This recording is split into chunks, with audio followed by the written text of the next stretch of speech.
Compañeros, íbamos a iniciar, bueno, terminando la clase anterior, hablamos sobre las características del derecho de obligaciones. Y dentro de las características del derecho de obligaciones, tenemos tres, que son privado, patrimonial y coercitivo. Repito, características del derecho de obligaciones, privado, patrimonial y coercitiva. Quiero comentarles que algunos otros juristas del derecho, en su clasificación es más amplia, pero para objeto de este curso, compañeros, estas tres son las importantes. Tenemos privado porque pertenece al derecho civil. Patrimonial, dijimos, ahí un compañero nos mandó un texto muy adecuado, recae sobre el patrimonio de las personas. Coercitiva porque se impone sobre la voluntad del sujeto. Coercitiva. Póngale atención a esto, porque se impone sobre la voluntad del sujeto.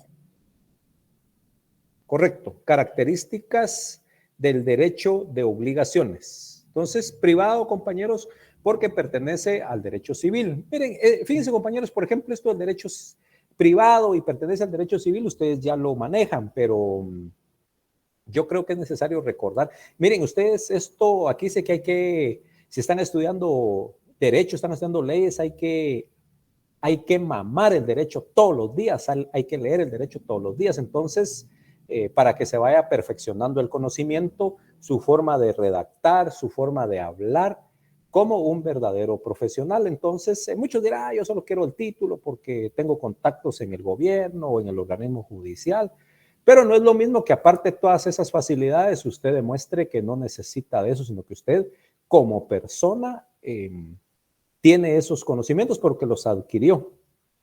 Entonces, sí hay que hacerlo, compañeros. Es momento todavía de aprender muchas cosas. Y todavía, miren, uno ya como profesional todavía sigue aprendiendo porque hay cosas en las que uno se equivoca. Bueno, o que uno no sabe. Entonces, por eso estoy diciendo que esto ya lo conocen ustedes, pero para algunos que a veces tal vez pasaron de noche, dicen los compañeros, por los primeros cursos. Entonces, el derecho privado, compañeros, sí lo dije así decimos, es que yo pasé de noche ahí o pasé por el corredor sí fui a la universidad, pero solo por los corredores, ¿verdad? Entonces, el derecho privado, compañeros, hay derecho público y derecho privado. Al inicio, tanto Roma, que después se traslada ese derecho, el derecho romano para América, sobre todo para Guatemala, porque el derecho de Estados Unidos es el derecho anglosajón, es totalmente distinto al de nosotros, pero el derecho que nosotros usamos es totalmente el español, con la base totalmente de Roma. Entonces existía únicamente el derecho privado, y de ahí se fueron desglosando o separando nuevas ramas, y ahí surge el derecho público. Entonces, para que ustedes hagan esa separación, los que ya lo saben, pues están recordando, los que no van a decir, cierto, algo escuché que dijo el licenciado X, ¿verdad? Entonces, del derecho privado es la base, es la cuna del derecho, y de ahí se empezaron a separar las demás ramas del derecho. Entonces, se hizo esa división, se pasó al derecho público. El derecho público, ¿por qué? Porque tiene que ver el Estado de Guatemala, está relacionado en las actividades de las personas, por eso es derecho público. Por ejemplo, vamos a poner el más conocido, el derecho penal. El derecho penal, la persona que comete un delito o realiza una acción que se encuentra encuadrada, dice, dentro de un tipo penal, es delito, y desde ese momento ingresa el Estado. ¿A través de qué? A través del Ministerio Público. ¿Ya? No estoy mal, artículo creo 200, pero esto, si lo quieren anotar, bueno, para su acervo cultural, para su conocimiento, no sé si es el artículo 251 de la Constitución Política de la República de Guatemala, donde establece que la acción penal la ejerce exclusivamente el Ministerio Público, ¿verdad? Entonces, el Estado, a través del Ministerio Público, inicia una investigación. Miren, pues, cómo ya se involucró el Ministerio Público. a averiguar, a investigar si esa persona cometió ese hecho. Y si lo cometió, establecer si se puede encuadrar dentro de algún tipo penal que está en nuestra ley penal. Por eso es público, porque está involucrado el Estado. Por eso es público. Ahora vengámonos para este lado, a lo que nos interesa. Tenemos el derecho privado, que el derecho civil pertenece al derecho privado. ¿Estoy bien, Abner, o no? Estoy viendo que tiene ahí su constitución. Perdón, Eric, es que se me entrecortó. ¿Qué artículo dijo? Disculpe. 251. Ah, sí. Ahorita le confirmo, Eric. Ok, gracias. Apaga su micrófono, por favor. Entonces, pero sí, ya vimos por ahí unos textos, correcto, compañeros. Entonces, por eso es derecho público. En donde ustedes verifiquen que está involucrada el Estado, es derecho público. Por ejemplo, cuando una persona es despedida injustamente, ingresa también en automático el Estado de Guatemala. Por favor, Abner, sí. Sí, licenciado, es correcto. El Ministerio Público es una institución auxiliar de la administración pública y de los tribunales como funciones autónomas. Bueno, entonces, y tiene el ejercicio de la acción penal. Ahí dejémoslo. Entonces, compañeros, igual cuando una persona es despedida de una empresa, entonces, ¿quién interviene? La Inspección General de Trabajo. Si ahí no se logra nada, pues se pasa a los tribunales, pero entra la Inspección General de Trabajo. Por eso es un derecho público. Olvidémonos de eso, regresemos a lo que nos interesa, derecho civil. Es parte del derecho privado. ¿Por qué razón? Porque es un acuerdo entre las partes. Celebran un contrato, un acuerdo, ese vínculo que los une. Bueno, si alguien incumple con ese vínculo, con ese compromiso, no puede intervenir el Ministerio Público, no puede intervenir la Inspección General del Trabajo, no puede intervenir el Estado. Ahí se queda. Depende del afectado si inicia una acción ante un órgano jurisdiccional. De lo contrario, no entra nadie, porque es un acuerdo entre particulares. Por eso pertenece al derecho privado. Y patrimonial, porque es sobre los bienes, ¿verdad? Tanto corpóreos como incorpóreos. Por ahí me mandó un texto en la clase anterior un compañero. Y coercitivo, porque se impone sobre la voluntad de las partes. Ejemplo, están amarrados entre particulares, pero resulta que una de las partes incumple. Eso ahí se puede quedar, como lo dije, porque es derecho privado. Aquí depende del particular, por eso es privado, depende del particular si acciona el sistema de justicia. Ejemplo, hoy me acaban de notificar una sentencia en donde se ordena el desahucio, el desalojo de una persona de un bien inmueble. ¿Por qué razón? Porque la persona a la que yo atendí, con esta persona acreditamos la propiedad del bien, libro y folio y finco inscrito en el registro de la propiedad a nombre de esta persona, pero quien vivía es una tercera persona que no quiso salir voluntariamente. Entonces se accionó ante el órgano jurisdiccional, le logramos demostrar al órgano jurisdiccional que esta persona era la propietaria y tenía el derecho, y el otro no pudo demostrar su derecho de propiedad o algún derecho que pudiera hacer valer. Entonces, en ese momento, sí el juzgado ordenó que esa persona se retire. Ahí viene lo coercitivo. Le están ordenando, le están obligando en contra de su voluntad a la persona. Gracias, compañero, a la persona que está ahí. Él, a la fuerza o en contra de su voluntad, se tiene que retirar. ¿Por qué? Porque también el derecho civil es coercitivo. ¿Estamos, compañeros? Esas son las tres características más importantes que ustedes deben anotar del derecho de obligaciones. Hablamos acerca de la prestación. ¿Qué es la prestación, compañeros? Es esa conducta que exige el derecho de obligaciones consistente en dar, hacer y no hacer. Ojo, la prestación es la conducta que exige el derecho de obligaciones consistente en dar, hacer y no hacer. Más adelante vamos a entrar a ver eso en cuanto a las obligaciones de dar, obligaciones de hacer y obligaciones de no hacer. Uno se puede comprometer a no hacer algo. Y si usted lo hace después de haber adquirido el compromiso de no hacer, entonces usted está incumpliendo el compromiso y va a ser demandado por daños y perjuicios. Pero eso es más adelante, solo para que ustedes empiecen a llevar el orden de esto, que la prestación es la conducta que exige el derecho de obligaciones consistente en dar, hacer y no hacer. Y si quieren les traslado de una vez el artículo 1319 del Código Civil, para que ustedes lo anoten y den su lectura.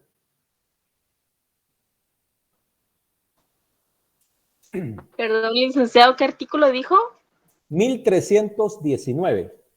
Gracias. Compañeros, también ahorita, para servirle, compañera, cuando yo facilite artículos, entonces, por favor, ustedes también siempre verifiquen. ¿Por qué razón? Gracias, ¿cómo se pronuncia? Rachel, ¿verdad? Rachel, compañera. Siempre verifiquen, compañeros, porque uno lee varias leyes y entonces en automático uno puede dar un artículo porque acaba de leer otra cuestión y puede ser no la correcta y los puedo confundir.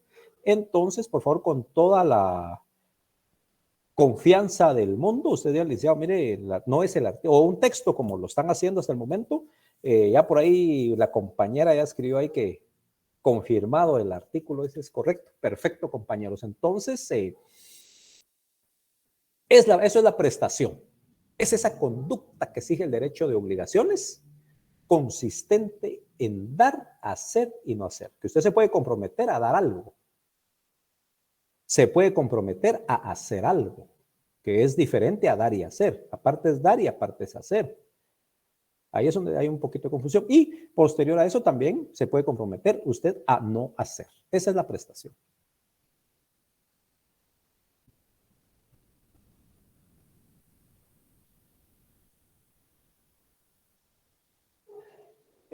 Tenemos las obligaciones. Fíjense, para que ustedes vayan teniendo una idea general, hay una obligación, por ejemplo, ustedes tienen la obligación de estudiar. Es una obligación simple, podría decirse, moral entre usted, solo usted porque trabaja y se mantiene y satisface sus obligaciones de academia. O tiene un compromiso también con una beca en la universidad, algunos tienen beca, otros tienen compromiso con sus padres o con algún familiar o un amigo que les está apoyando. Bueno, pero más que todo bueno, cuando hay beca hay un compromiso, creo yo, más estricto, pero en las otras es un compromiso moral, es una obligación simple. Aquí viene entonces una pequeña, miren, esta es una gran diferencia entre una obligación normal y una obligación civil. La obligación normal no es coercitiva, a pesar de tener un fin lícito, pero no es coercitiva. Y la obligación civil sí es coercitiva y su cumplimiento puede hacerse mediante un órgano jurisdiccional. La obligación civil es llamada también como obligaciones perfectas.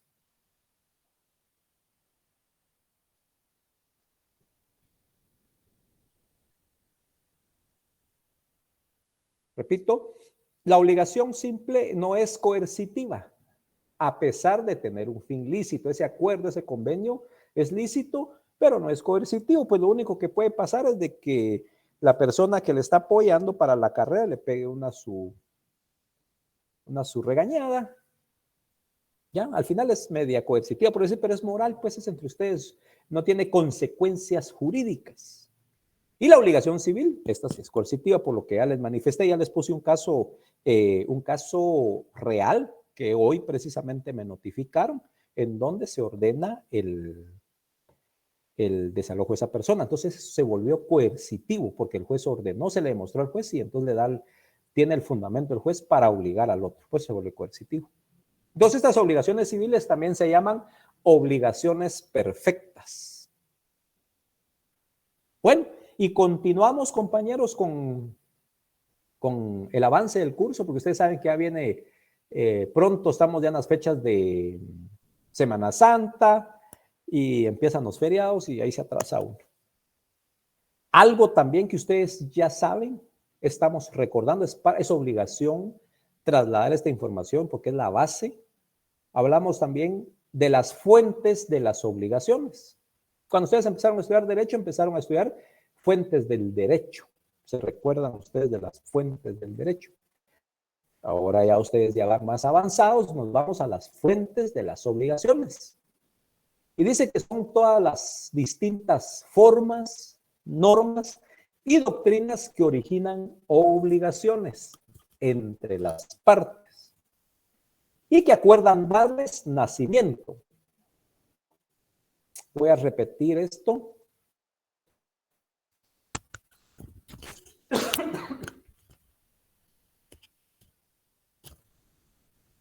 Fuentes de las obligaciones.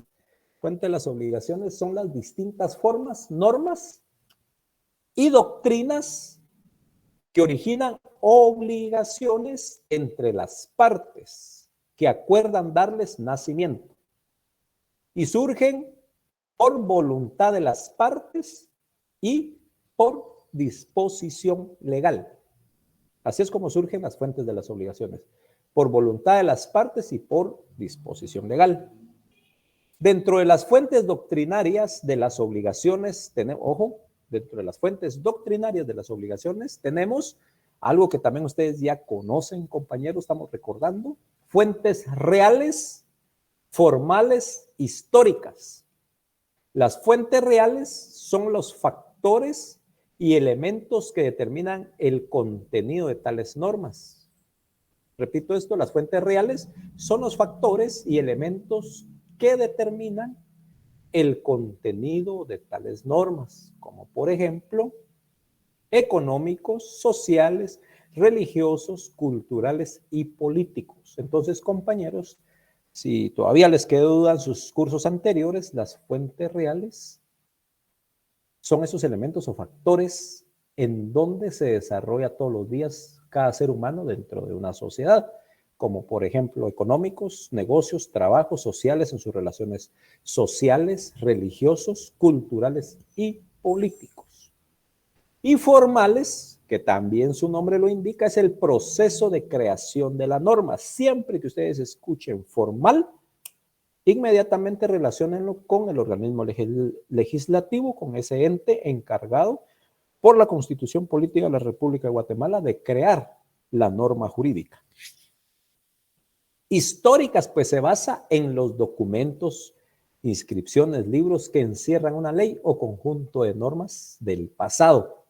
Por eso son históricas, ¿verdad, compañeros? Se basa en documentos, papiros, inscripciones y libros que encierran una ley o conjunto de normas del pasado. Entonces, compañero, esto nos da a entender una situación bien importante, que el derecho, les voy a hacer una pregunta, a ver cómo lo analizan ustedes. ¿Qué surge primero? ¿El acto, la actividad de las personas y después la ley? ¿O primero se hace la ley para la actividad de las personas? Para normar la actividad de las personas. La actividad de las personas. Solo un momento. Un momento, compañeros. Háganme un favor. Levantemos la mano para que no se nos haga un relajo. Por favor, Francisca. Buenas noches, licenciado. Yo diría que es la ley por el principio de legalidad. La ley. Diana. Primero es el acto, licenciado, porque si no, no existiera, por ejemplo, también el artículo de ley anterior, ajá, ¿verdad? Entonces es primero el acto. Ok. Jeffrey. Yo diría que la ley, Lick, porque si no existiera ley, todo estuviera permitido, ¿no? Muy bien. Ya por ahí también Auner escribió, Robert también, Karen también, el acto. ¿Cómo es? Liesi, por favor.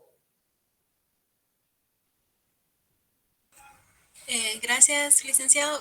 Yo consideraría que tal vez el acto, ¿verdad?, de hacer o dejar de hacer, etcétera. A consecuencia de los actos es que se creó la norma la ley, ¿verdad? Para regular esas actividades. Ok, perfecto. Compañera Francisca, creo que, por favor.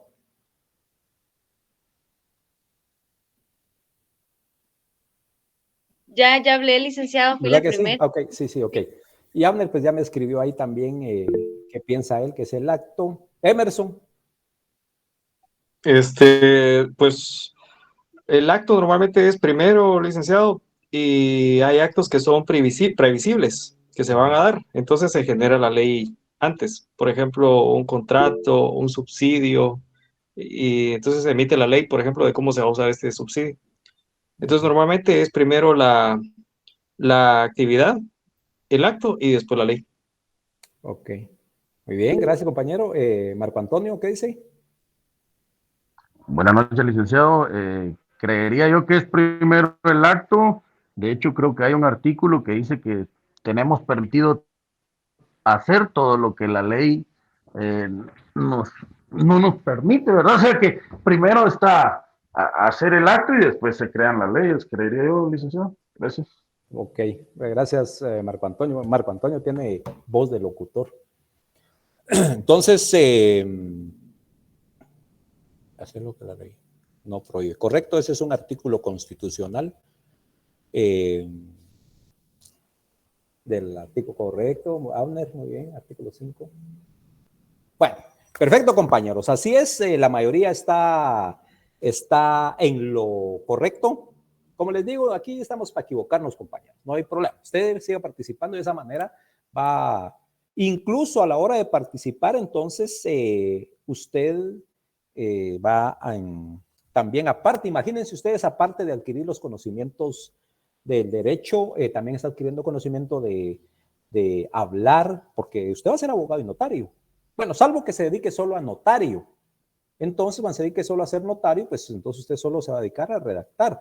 Pero a pesar de eso, usted tiene que aprender a escuchar qué dice sus clientes, pero usted va a tener que explicarle. Imagínese usted que llegan 8 personas, porque han llegado, llegan 8 personas que son copropietarios de una propiedad y una persona interesada en comprar. Usted va a tener enfrente a esas personas. Y entonces usted va a tener que demostrar pues, que efectivamente es un excelente profesional.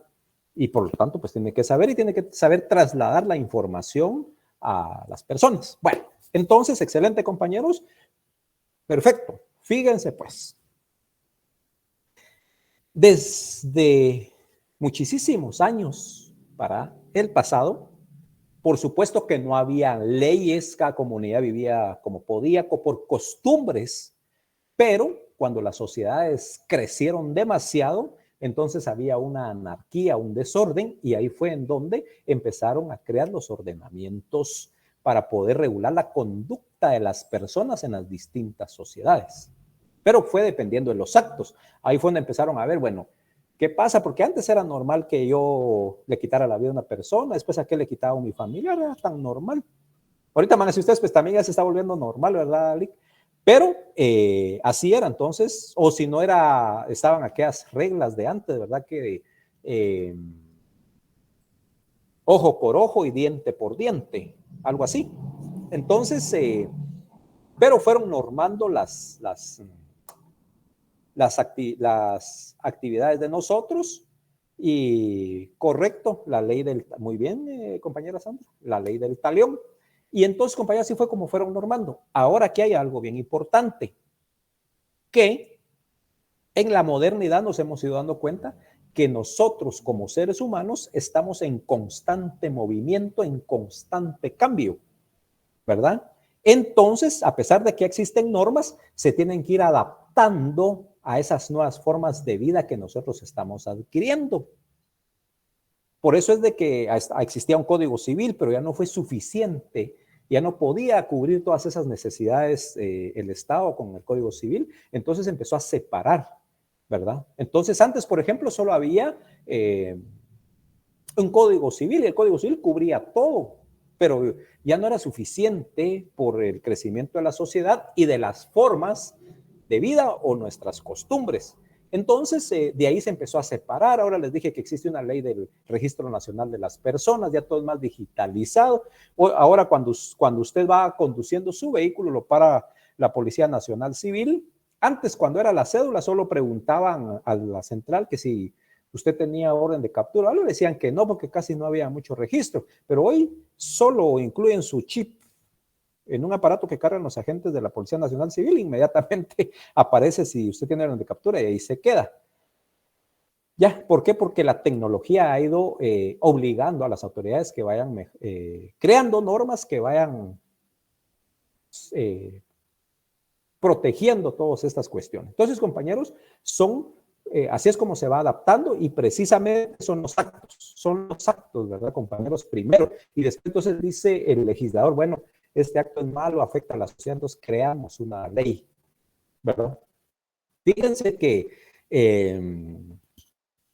por ejemplo, hay una ley ahorita que se llama la ley de la niñez y adolescencia en conflicto con la ley penal. Hace 7 años, 10 años atrás no existía eso. ¿Ya? No existía eso. Entonces, fíjense, compañeros, que para mí no tiene explicación. El artículo 3 de la ley del organismo judicial establece que nadie puede alegar ignorancia de la ley. Pero, ¿qué pasa, por ejemplo, con las personas que saben poco, incluso ni hablar el español a un buen porcentaje, que están acostumbrados a educar a sus hijos de una manera y de ahí que se los quiten? Entonces, todo eso, pero es una forma de irse adaptando. Ahora existe esa ley y si no educa bien a sus hijos o pasa alguna cuestión, entonces, por ejemplo, compañeros, mañana tengo una audiencia en donde, imagínense ustedes, una niña de 14 años resultó embarazada. De 14 años. Resultó embarazada, pues aparece la PGN y todo el asunto. Y en un momento le dijeron a la madre a la madre de la niña embarazada que podría seguir con su hija, ¿verdad? Pero cuando llegan a verla, parece que no estaba en los mejores cuidados ya la niña con su niño. O sea, imagínense, mamá, hija menor y nieto, hijo y nieto. Entonces viene la PGN y les quita a la niña y se la lleva desde aquí de la ciudad capital, la manda, porque no había espacio en las casas de aquí, la manda a una casa hogar en Quetzaltenango. Entonces la pregunta es, si la niña ya estuvo embarazada, la niña ya procreó a su hijo porque ya tiene al bebito, ¿van a enmendar la situación con quitarle la niña a la mamá? Yo hasta ahí me quedo un poquito, si alguien trabaja en la PGN, por favor que ahí y en este departamento o algún psicólogo, por favor, que nos diga, ¿ya? Porque ya estuvo, pues, ¿por qué no ayudar a la mamá, llevarla a darle preparación a la madre y después a la hija, pues, para que no vuelva a pasar lo mismo? Entonces, cositas, miren ustedes que hay que ir mejorando. Entonces, compañeros, exacto. Entonces con quitarle la niña, imagínense ustedes separar a la niña, quitarle, por favor, Emerson, tal vez Emerson nos tiene alguna información con lo que estoy hablando. Emerson. No, licenciado, no, deje la mano levantada. Ok. Emi, por favor. Sí, buenas noches, licenciado. Pues mi opinión es que la ley en Guatemala, pues lastimosamente no es preventiva, ¿verdad? Sino que al contrario, eso se podría prevenir tal vez si las condiciones, digamos, de la mamá también hubiera sido antes, digamos, una denuncia, o si en realidad el Estado tuviera instituciones que se dedicaran a ayudar también a las mamás solteras, porque recordemos que eso es, digamos, que viene como un ciclo, ¿verdad? Desde la mamá, luego los hijos, y a veces son mamás solteras. Entonces, yo pienso que debería haber alguna institución que ayude, digamos, desde el momento que la mamá es soltera, para ir cerrando esos ciclos. Esa es mi opinión. Gracias, Emi. Sí, en cuanto a lo que usted me dice, sí, fíjense que cuando sucede eso y el Estado se entera, entonces sí aparece PGN, aparecen trabajadores sociales, psicólogos, sí le dan seguimiento, definitivamente. Lo que yo digo, lo que yo no comparto es, si ya está, ¿por qué no darle seguimiento? Y son tan estrictos que solo porque la madre se descuidó un poco en el cuidado de la niña, por eso se la quitan y la mandan a una casa hogar. Estoy hablando de un caso nada más. Luz Noriega, por favor. Sí, buenas noches. Actualmente yo pertenezco al programa de familias sustitutas y trabajo en el sector justicia. Respecto a esa es como la ley, esta ley de adolescencias.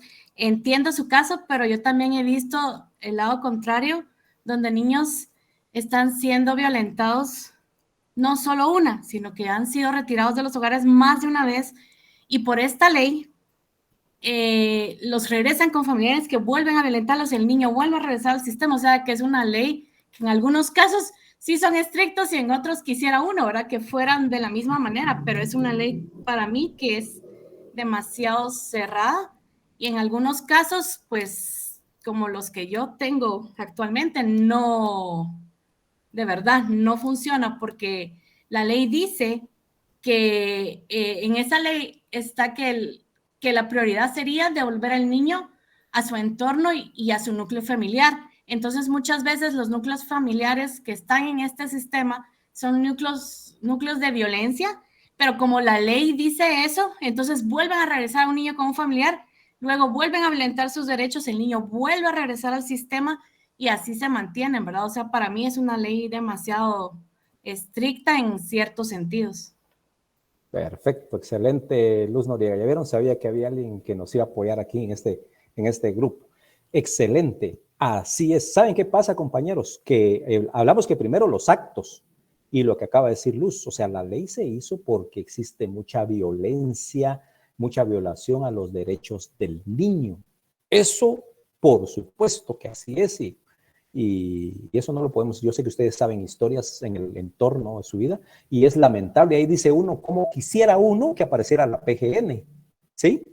O llamemos a la PGN, porque el niño está siendo violentado. Por ahí anda circulando un video, no sé si ustedes lo vieron, donde no sé si es en Guatemala también, en donde una señora lleva a una niña y la va pateando en la orilla de la carretera. Por ahí anda circulando ese video, o sea, eso es lamentable, ahí es donde debe aplicarse totalmente, pero como dijo Luz muy bien, y se nota que sí trabaja y sabe bien el tema, es de que ya esta ley se vuelve parejo, ¿verdad? Entonces, no tiene esas formas, dice ella, como por ejemplo no ser tan duros en casos que no son tan ameritables, ¿verdad?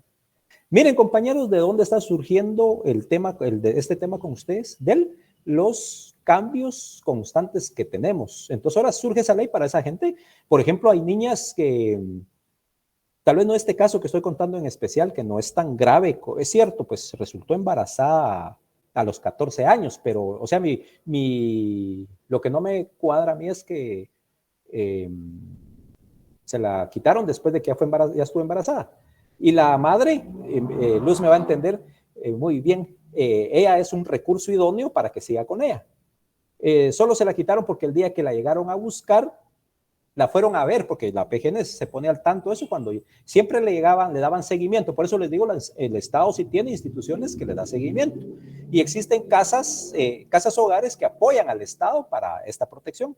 Entonces, en el caso específico le estoy contando, y estaban llegando a ver a la niña a su casa, a ver cómo seguía el estado de ella, y todo estaba bien. Y resulta que un día llega personas de la PGN cuando la señora, la madre, la que estaba encargada de su hija, fue a ver a su mamá, a la mamá de ella en ese rato, entonces deja a la niña y porque la encontraron sola, por eso consideraron que había que quitársela. Entonces, bueno, quitársela, hablé mal, había que recogerla y colocarla, se llama, en un lugar supuestamente adecuado, unos días, ¿verdad? Pero creo que ya se llenaron los requisitos y posiblemente mañana en audiencia, porque hablamos con la PGN, con los encargados de ellos, y sí vieron pues de que sí, efectivamente la señora es recurso, y yo creo que va a regresar la niña, ¿verdad?, a su casa. Entonces, compañeros, son los cambios y son los actos de nosotros que van haciendo las leyes. Entonces, ahora, con esta valiosa información que nos dio Luz, se pueden dar cuenta ustedes de que hay actos que se hicieron. Entonces, compañeros, primero es el acto, primero la actividad de las personas.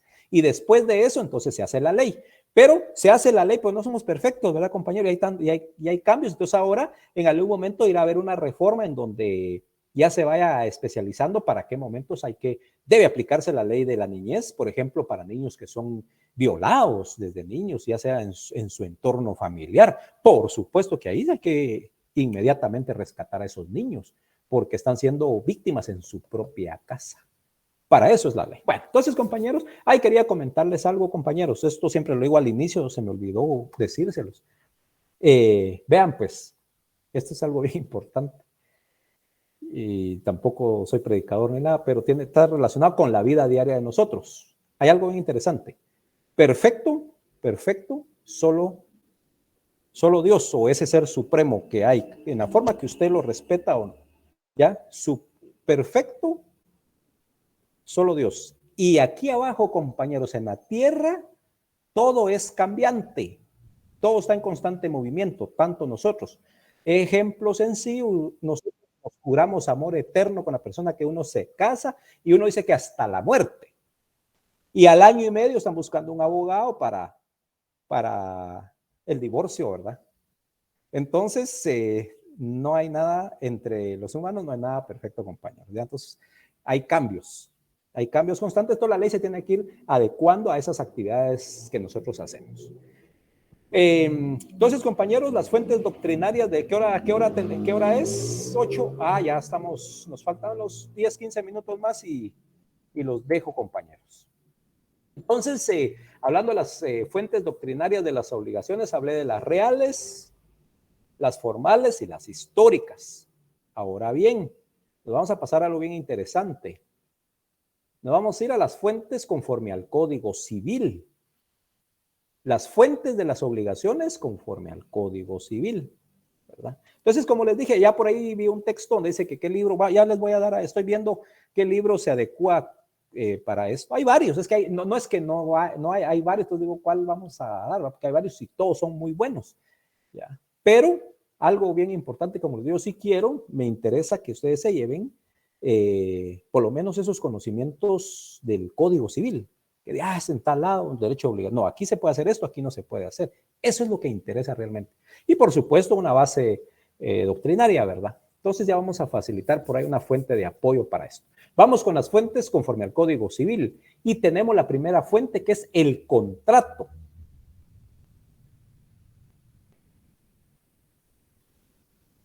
El contrato, artículo 1517.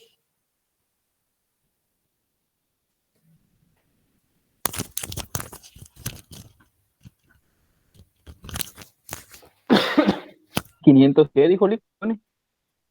1517. 1517. Gracias, Lip. Ok. Exacto, ahí gracias, compañera. Ese sería el título obligaciones provenientes del contrato, ¿vale? Vea, compañero Byron, y todos, acabo de hablar de las fuentes doctrinarias de las obligaciones. Ahora vamos a las fuentes conforme al Código Civil. ¿Ya? O sea, imagínense, usted lo utilizamos como fuente, pero al final vamos a desarrollarlo. Es el artículo 1517, el contrato. O sea, que el contrato es una fuente del derecho de obligaciones. 1517.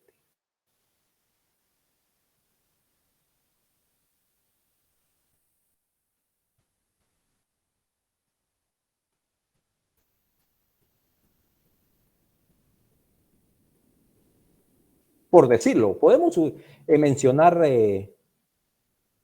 vamos a ver, dice la compañera Sandra, no, bueno, no dice, escribe, mire, pues vean cómo se equivoca, imagínense cómo se equivoca uno, dice, y ella no me está diciendo nada, está escribiendo. Entonces, escribió ahí que el contrato está en el artículo 1517 y el texto, ¿qué es contrato? ¿Verdad? Y ustedes van al 1517, son como 2 líneas nada más, bien clarito, ¿qué es contrato? Entonces, compañeros, hay contrato cuando 2 o más personas, dice, convienen en crear, modificar o extinguir una obligación. Así de sencillo. Contrato así, miren compañeros, cuando ustedes estén en su privado o de repente yo les lanzo una pregunta en examen y todo, ¿qué es contrato? Es eso. Es esa declaración de voluntad entre dos personas que convienen en, primero, crear, o sea, darle nacimiento a algo, o modificar una obligación, o extinguir una que ya existía. Así de sencillo, compañeros. 1517 del Código Civil. Entonces, ahora, compañeros, ustedes hacen ahí resumen de lo que estoy hablando. Quiero comentarles que unos días antes del primer examen parcial, yo traslado las diapositivas o la información que yo estoy dando ahorita, facilitando de forma oral, yo se las traslado. Y magnífico compañero Abner Ramírez estoy viendo ahí, yo sé que varios compañeros más apuntan. Y vean, compañeros, es bien interesante. Yo tuve un compañero de estudio en la San Carlos y de hecho el personaje era un tipo para estudiar y para entender las cosas. Unas anotaciones que hacía que cuando yo comparaba mi cuaderno, el mío no cuadraba con nada y el del bien ubicado, pero para poder como catedrático dar que el alumno me entienda un tema, pone ejemplos y habla más cosas y a veces se sale un poco el tema. Pero a pesar de eso, esta persona tenía lo que realmente nos interesaba el tema. Entonces, y saben una cosa, es una forma también de ir aprendiendo lo que uno está manifestando. Correcto, Abner, así es, y yo sé que lo mostró y yo sé que hay personas que también hay más aquí que toman notas y los que, miren ustedes, la cosa es, ustedes tomen notas como sea, la cosa es que ustedes se entiendan qué es lo que están escribiendo. Entonces, clasificación, ahora vamos con la clasificación de las obligaciones. Esta clasificación de las obligaciones va a ser doctrinario legal de acuerdo al Código Civil. Por favor, compañero, Jeffrey. Lick, disculpe, de las fuentes de acuerdo al Código Civil únicamente es el contrato. Sí, es que voy a ir dando más fuentes, por eso le dije que hay, al inicio dije, ahorita vamos a mencionar el contrato, porque el Código Civil tiene una de fuentes en relación al Código Civil, que son varios. Pero cuando ya les dé el listado, eso se lo van a aprender rapidito. Lo que pasa es que a mí me interesa el tiempo que tenemos para desarrollar a donde ya voy ahorita hoy. Entonces, ahorita vamos con el contrato, de acuerdo al Código Civil. Gracias, Lick. Ok, Jeffrey. Mencioné que como título, si ustedes lo quieren anotar, clasificación de las obligaciones, doctrinario legal, de acuerdo al Código Civil.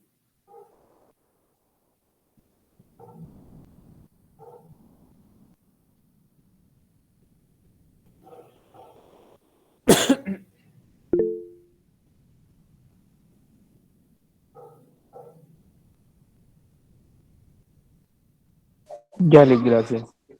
¿Sí? Por favor, Esvin. ¿Podría repetir el título, Lick? Perdone. No tenga pena. Es clasificación de las obligaciones, doctrinario legal, de acuerdo al Código Civil. Gracias, Lick. No. Gracias, Roberto. Roberto acaba de enviar un texto.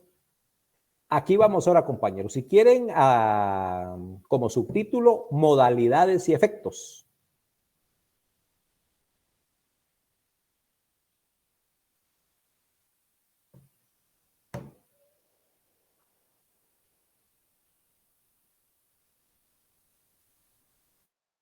Y tenemos como número 1, por el sujeto.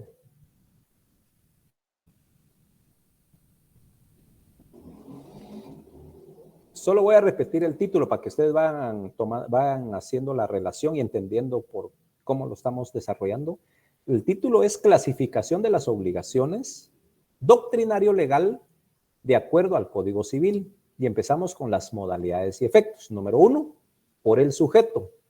Si ustedes quieren, ahí entre paréntesis escriban personales.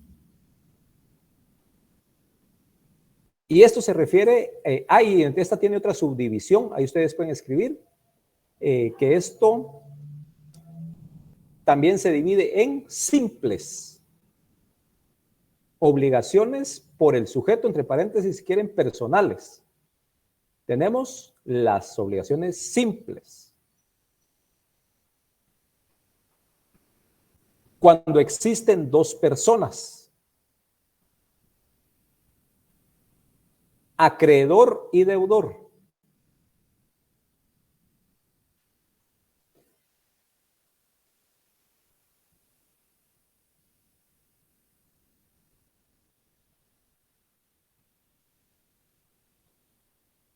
Voy a repetir. Número 1, por el sujeto. O sea, se refiere a personales, a los seres humanos que intervienen en alguna obligación. Tenemos los simples. En las simples es cuando intervienen dos personas, acreedor y deudor. Tiene fundamento legal, es el artículo 1347 y 1372 del Código Civil. En algún momento mencioné, por ejemplo, 1347, como que fuera call center, y esto no es call center, ¿verdad, compañero? Este es el Código Civil, entonces tenemos que decirlo tal y como es, 1347 y 1372 del Código Civil. Ahí le dan una su leída. Con esto me voy a quedar solo con la clasificación de las obligaciones relacionadas al sujeto. Simples, estoy repitiendo, dos personas, acreedor y deudor, nada más.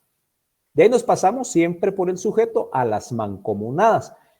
Por favor, no vayan. Más adelante vamos a desarrollar qué son las obligaciones mancomunadas y también las simples. Pero ahorita estamos haciendo la clasificación por el sujeto, por las personas. Entonces, simple porque solo hay dos personas, intervienen dos, acreedor y deudor. Pasamos a las mancomunadas. Ustedes han escuchado esos términos. Bueno, los que trabajan en el organismo judicial o en una institución que tienen relación a esto, pues ya saben que yo creo que la mayoría de ustedes están estudiando derecho, ya pues mancomunada, ¿verdad? Dice, tengo una cuenta mancomunada, dicen algunos, porque tienen una cuenta con otra persona que pueden moverla a los dos. Correcto, así es. Entonces, mancomunadas, también fíjense que la mancomunada se divide en dos. Mancomunada simple y mancomunada solidaria.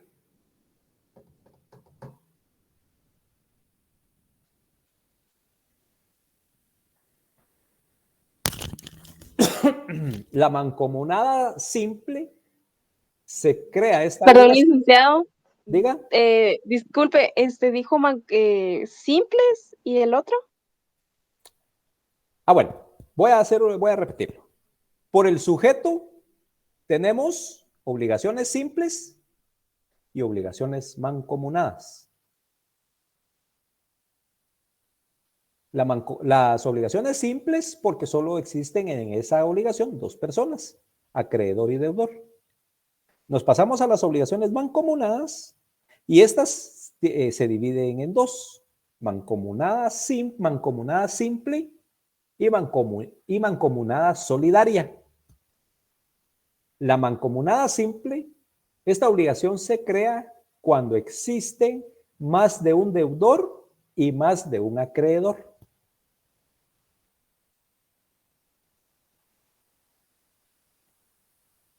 Y la mancomunada solidaria, cuando existen más de dos deudores, en la cual uno de los deudores puede ser obligado a pagar la totalidad de la deuda. Y el pago de la totalidad de la deuda de uno a uno solo de los acreedores cancela dicha obligación. Repito, y con esto nos quedamos, compañeros, son las 8:13. Repito, clasificación de las obligaciones. Doctrinario legal, porque aquí estamos relacionando y se van a ir dando cuenta.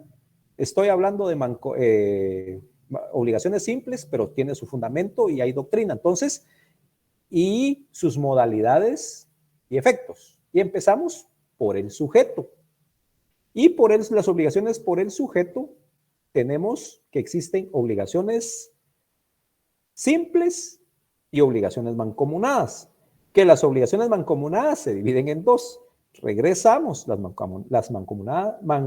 las obligaciones simples es cuando existen solo dos personas, acreedor y deudor, por eso son simples. Y las mancomunadas hay dos, mancomunada simple, ojo, ahí no se haga confundir, se crea esta obligación cuando existe más de un deudor y más de un acreedor. Cuando vayamos al desarrollo de esa institución como obligaciones, ahí es que vamos a desarrollar cómo se aplica. Y la mancomunada solidaria, cuando existen más de dos deudores también, en la cual uno de los deudores puede ser obligado a pagar la totalidad de la deuda. Y el pago de la totalidad de la deuda a uno de los acreedores cancela dicha obligación. Con esto termino. Entonces, yo creo que aquí va a haber un poquito de duda en cuanto a la mancomunidad o mancomunada solidaria, esta obligación. Quiere decir que habemos 3 deudores y solo un acreedor. Pero como es una mancomunidad solidaria, ustedes han escuchado, hay que solidarizarse con el amigo, ¿verdad? Hay que ayudarlo en su compromiso que tiene. Entonces, por eso es que en la solidaria obligación mancomunada solidaria, hay 3 deudores, pero pues a uno solo lo pueden obligar a que pague todo el crédito. Y pagando él todo el crédito, libera a los demás. O igual, hay 12 o 3 acreedores. Le paga a un acreedor todo el crédito y se paga, ahí sí que se cumple con toda la obligación. Ustedes van a decir, ¿y qué pasa con los otros 2 deudores que tenían que pagar lo que le corresponde? Pues entonces ya el que pagó puede repetir en contra de los demás, pero lo vamos a ir viendo para allá. Entonces, por ahí vamos, compañeros.